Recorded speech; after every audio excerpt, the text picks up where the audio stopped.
Well, thank you all for being here this evening and braving the heat and joining us for a cool drink.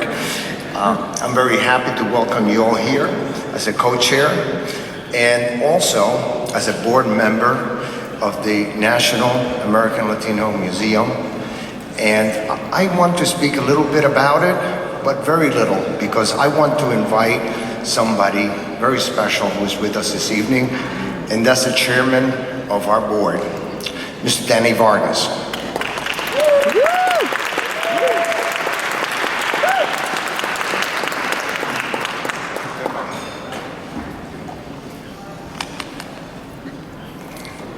When I was told that this organization, Friends of the National American Latino Museum, would like to see your credentials about getting on the board, I said, how did they get my number? I mean, how did that happen?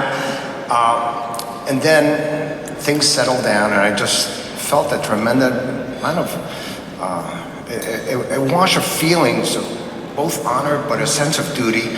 And since history, as some of you know, is my passion, said this is right up my alley. So without further ado, I really would like you to take a couple of minutes, listen to what Danny has to say, and thank you very much for coming this evening and sharing this with us.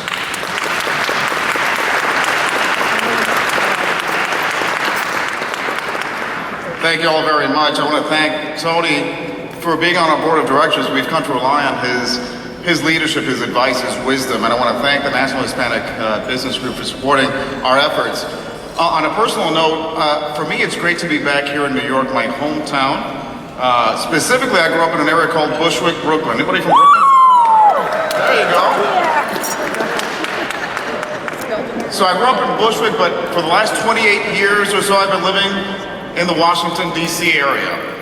Those of you who have been to Washington, you know that D.C. is a city of politics and power plays and monuments, but it's also a city of museums. Did you know that there are about 70 museums in Washington, D.C.?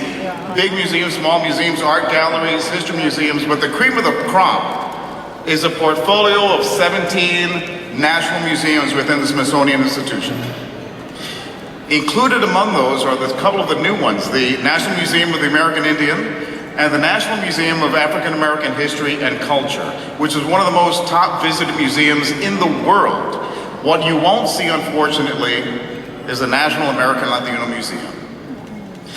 And it's sad because when I talk to people about our initiative and we tell them that, the first thing they usually tell me is that, you mean there isn't already an existing American Latino Museum? And I agree with them because there ought to be. Because there ought to be a museum to recognize the over 500 years of Latino contributions to this country, because we need to look back at our past and understand where we came from, to understand and know where we are today and where we're going in the future. So our mission is to make sure that we can create a museum that illuminates the American story for the benefit of everyone. A more complete and accurate telling of American history. How many of you have seen those movies where you go back in time and you change something in the past and it alters your present? You've seen those movies, right? So imagine, if you will, a United States of America without roughly the bottom half and most of the West not being part of the Union. Fortunately, we don't have to imagine that, because for over 500 years, Latinos have been founding and settling communities throughout the U.S. territory. Unfortunately, we've been told in elementary school that the American story begins in 1607 when the British got to Jamestown, Virginia to establish the first permanent British settlement. Sadly, that's not true. The American story, as far as I'm concerned, begins on Columbus's second voyage to the New World in 1493, when he arrived on the shores of what is now U.S. territory in Puerto Rico.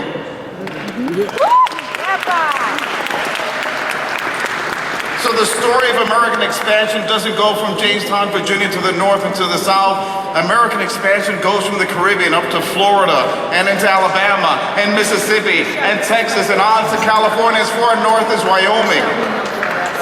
I like to tell my friends, for example, from Alabama, I tell my friends from Alabama, you're basically a bunch of Latinos several generations removed. In fact, by the time the British got to Jamestown, Virginia in 1607, there were already a bunch of Latinos saying, "Bienvenidos, what took you so long?" So imagine, if you will, a Revolutionary War where General Washington lost the War of Independence.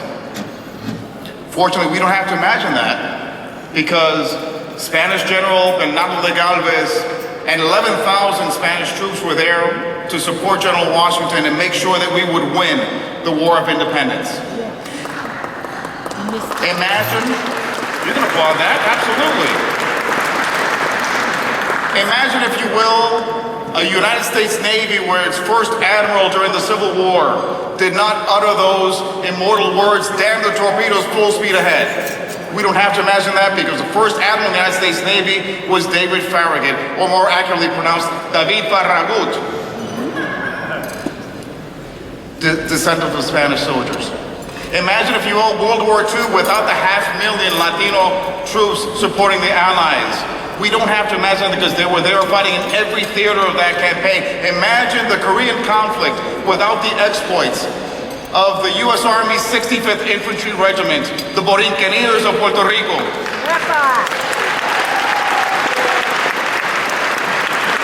Setting the gold standard for the bravery of a combat unit. Imagine, if you will, a United States military without the young Latinas and Latinos fighting in Afghanistan and Iraq today, and the 60 Hispanic Medal of Honor recipients. As an Air Force veteran myself, my friends, I'm here to tell you, Latinos take a backseat to no one in the defense of liberty.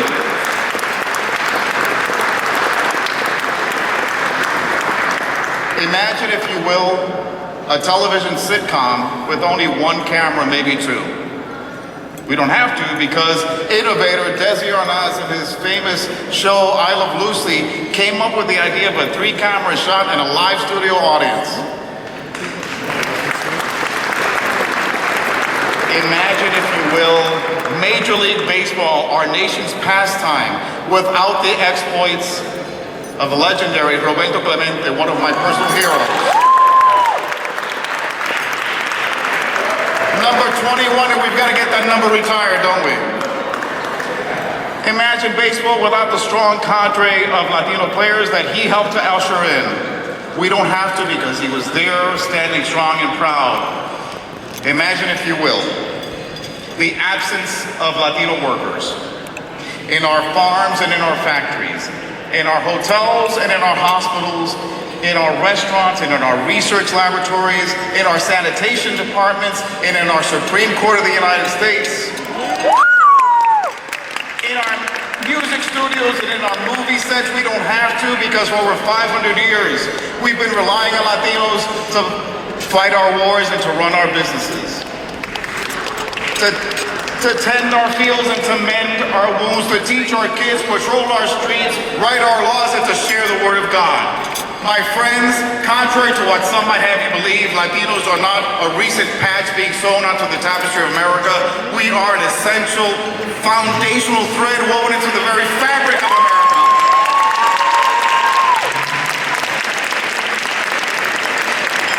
It is for these reasons, my friends, that we need an American Latino Museum on the National Mall as part of the Smithsonian Institution, so we can have a more complete and accurate telling of American history, so we can remember those contributions. But that's not all. We also need to enlighten the public about our community today. We know the numbers. We are 18% of the population. We are a complex, diverse community. We are Afro-Latinos, we are Asian Latinos. We are blonde-haired and blue-eyed, we are mulattos and mestizos, and everything in between. I did Ancestry DNA recently on genetic sancocho. I'm 50% Iberian, and I'm African, and I'm Native American and Western European, but that's us, that's our community. We are Republicans and Democrats and Independents. We're not a race, we are a culture. We are a culture that has some very foundational values about family and faith and freedom and optimism and passion, and those are the things that our country needs today.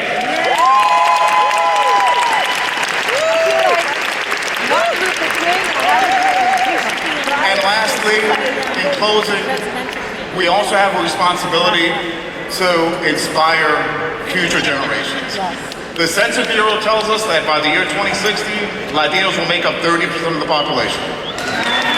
30% of the population. If we hope to remain a strong and thriving and vibrant nation, that segment of the population needs to feel acknowledged, engaged, and invested in our future. It's up to each and every one of us to make sure that we can make this museum happen. And you can help make it happen in 3 ways. Number 1, if you know a member of Congress, call them up, send them a letter, tell them you need to be a co-sponsor on the bill that we have on the floor of Congress right now to authorize this museum, the Smithsonian to move forward with this museum. Number 2, I need you to grab your phones and get on social media and let everybody know, all of your friends and colleagues and family know that you support this effort. And number 3, you can help donate to our cause. The number is up there right now to text or donate, and we invite you to do so. Because for me personally, this is a labor of love that I've been involved in for the last 11 years. Because I have a vision of a young Latina born today here in New York City. And when she goes on her 6th grade field trip to Washington, D.C., she can go to the nation's capital and she can marvel at the monuments. She can visit Capitol Hill. She can go to the museums, including the American Latino Museum, and see all of these stories that I've been talking about. And she will leave that museum proud, not only to be a Latina, but proud to be an American. Thank you all very much, and God bless you.